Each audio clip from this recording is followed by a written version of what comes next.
네, 수험생 여러분 안녕하세요. 수정쌤입니다. 오늘은 의학계열 지원하고 싶은 학생에게 드리는 정보인데요. 카톨릭대학교 의학과하고 약학과 작년 수리논술 문제는 어떻게 출제가 됐고 올해는 어떻게 준비를 하면 좋을지에 대해서 말씀을 드리고자 합니다. 잘못 클릭해서 카톨릭대 일반 자연계열에 관심 있는 분은 여기를 클릭해서 보시기도 하고 제가 오른쪽 상단에 지난 정보 올려놓을 테니까 읽어보시면 되겠고, 카톨릭대는 교정이 여러 개 있거든요. 일단 부천에 있는 성심교정에 약학과가 있고요. 성의교정이라고 해서 서초구에 있는 의과대학과 간호학과가 있고, 성신교정이 종로구에 있는 신학대학이 있습니다. 오늘 소개할 의학과는 성의교정, 부천에 있는 약학과가 해당이 되겠고요. 먼저 2024학년도에 수리논술 기출문제는 어떻게 출제가 됐는지를 말씀드리면, 카톨릭대 일반 자연계열은 10월 초에 일요일날 보고요. 의학학 계열은 수능 직후에 일요일날 오전에 보는 게 조금 다르고요. 시험 범위는 고1 수학, 수학원, 수학2, 미적분, 확률과 통계까지 작년에 시험을 봤고 올해도 그 범위를 유지할 걸로 예상이 되는데요.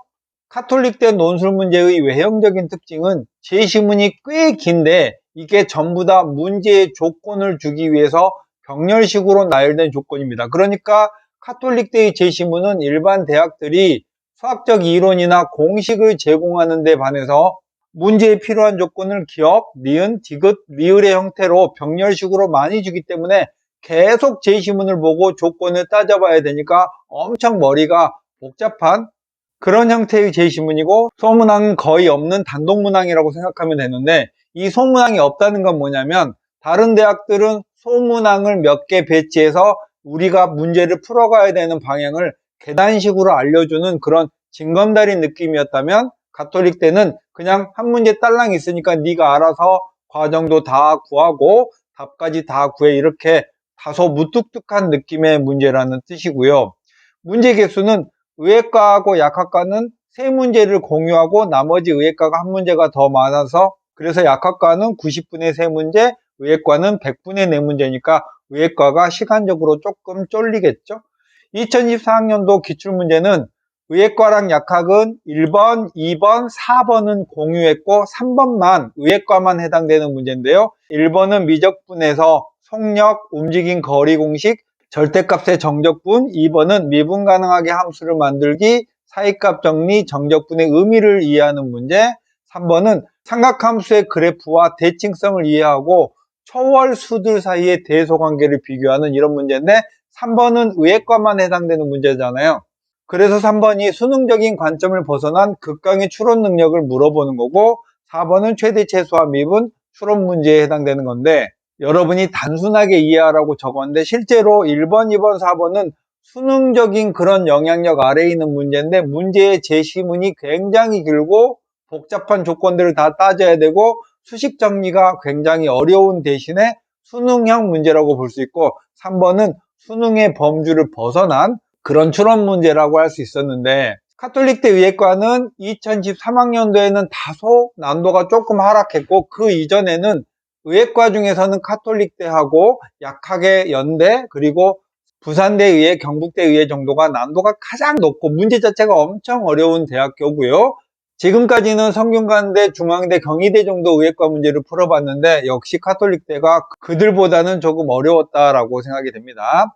그럼 카톨릭대 의학계열의 논술을 한 번 더 정리하면, 확통은 작년과 재작년은 출제하지 않았고 그 전에는 출제를 했는데, 카톨릭대는 확률과 통계에서 다른 대학교처럼 통계까지 넘어가서 확통의 개념 자체의 심화 부분을 내는 건 아니고, 확률과 통계에서는 개념과 용어 정도를 차용하지 그 자체로 문제가 심화되는 그런 형태를 내는 대학교는 아니랍니다.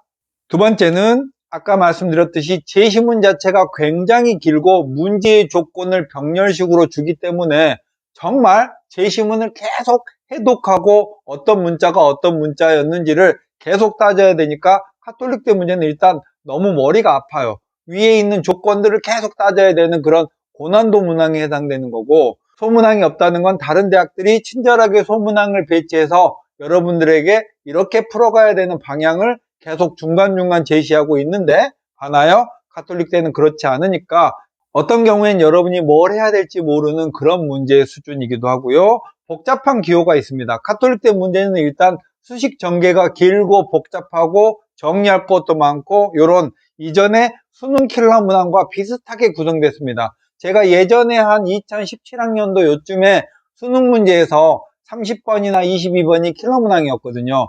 이런 문제의 스타일과 비슷하게 출제를 하는 아주 복잡한 형태의 수능 킬러 문항이라고 생각을 하면 좋겠고, 한 문제 정도는 의예과는 한 문제 정도는 수능에서 벗어난 추론 능력을 따지는 그런 문제라고 생각하면 좋겠습니다. 5번은 그래도 수능 유형이란 말은 그런 얘기들을 제가 한 번 더 정리했고요.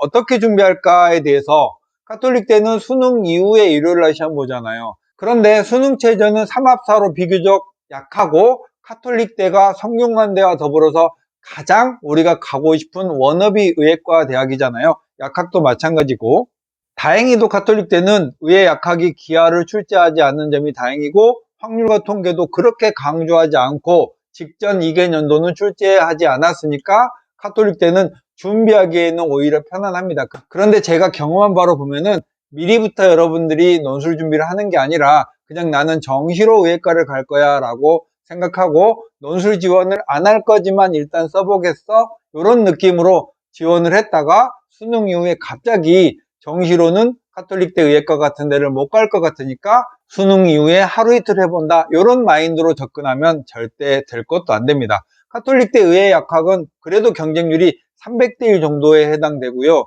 삼합4, 삼합5의 수능 최저를 충족하는 비율도 대략 30% 정도 되는 가장 선호도가 높은 모집 단위예요. 그럼 올해 2025학년도 논술에 대한 얘기 간단하게 드리면, 논술 반영 비율이 원래는 70%였다가 80%로 교과는 20%로 살짝 줄었습니다.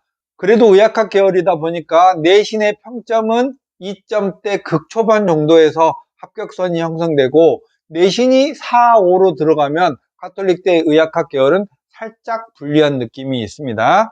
수능 최저가 의예 약학이 다른데요. 의예과는 미적 또는 기하, 과학을 서로 다룬 두 과목을 포함해서 국수, 영탐의 네 과목을 모두 응시해야 되고요.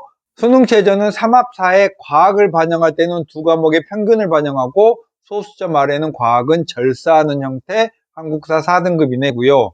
약학은 미적 또는 기하를 응시해야 되고 과탐 한 과목을 포함해서 국수, 영탐 네 과목을 필수 응시해야 되고 한국사는 당연히 응시해야 되죠. 삼합5에 과학을 반영할 때는 상위 한 과목을 반영합니다. 시험 정보는 의예과는 수학 논술의 100분의 4문제고요. 여기는 약학과가 90분의 3문제고 고1 수학, 수학원, 수학2, 미적분, 확률과 통계까지 시험을 보면서 확률과 통계는 그렇게 강조하지 않는 대학이다 라고 했고, 직전 시험일도 제가 표현을 잘못했는데 의학학 계열은 수능 후 직후에 일요일 날 시험을 봅니다. 교과 반영 방법은 국, 영, 수, 한, 사과 전 과목을 반영하고요. 진로 선택 과목은 반영을 하지 않고 3학년 1학기까지만 반영합니다. 나머지 내용은 여러분이 읽어보셔도 충분할 걸로 예상이 되니까 넘어가고요. 모집 인원은 약학이 8명 모집을 작년에 했는데 올해도 똑같고요. 의예과 19명 모집을 했는데 올해도 똑같고, 경쟁률은 288대 1, 266대 1 요 정도 되는데 의예과 약학과는 무조건 200대 1 이상은 기본적으로 넘어가니까 이런 경쟁률에 굳이 놀랄 필요는 없어요. 9월 평가원에서 수능 최저 가볍게 충족하고 수학을 92점, 96점 요 정도 수준으로 맞는 수학적 이해력이 있는 학생이라면 카톨릭대 의예 약학 도전해봐도 될 것 같습니다. 오늘 내용은 이것으로 마칠게요. 수정쌤이었습니다. 안녕.